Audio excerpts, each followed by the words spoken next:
పిల్లరా, ప్రపంచములోని అన్ని పుస్తకాల కంటే పిల్లరా చాలా విలువైనది, అమూల్యమైనది, పరిశుద్ధమైన గ్రంథం ఈ బైబిల్ గ్రంథాన్ని చాలా మంది పిల్లరా ఏం చేశారంటే పిల్లరా దీని మీద దాడి చేయడానికి ప్రయత్నం చేశారు. బైబిల్ గ్రంథంలో ఉన్న తప్పులు చూపించడానికి ప్రయత్నం చేశారు.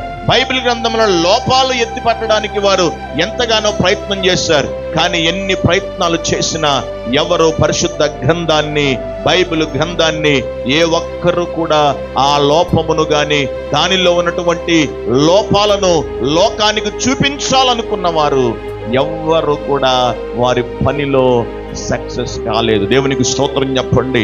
చాలా సంవత్సరాల క్రితం పిల్లరా ఒక బ్రాహ్మణ కుటుంబానికి చెందినటువంటి పిల్లరా ఒక ఆయన బైబిల్ చదవడం మొదలు పెట్టాడు. ఎందుకు బైబిల్ చదువుతున్నాడంటే బైబిల్ మీద ఉన్న ప్రేమ కాదు, బైబిల్లో ఉన్న యేసు ప్రభు మీద ఉన్న ప్రేమ కాదు. ఎందుకు బైబిల్ చదువుతున్నాడంటే బైబిల్లో ఉన్న తప్పులు పట్టుకోవాలి, బైబిల్లో ఉన్న పొరపాట్లు పట్టుకోవాలి, బైబిల్లో ఎక్కడ లోపాలు దొరుకుతాయో అది పట్టుకోవాలి అని బైబిల్ చదవడం ప్రారంభించాడు.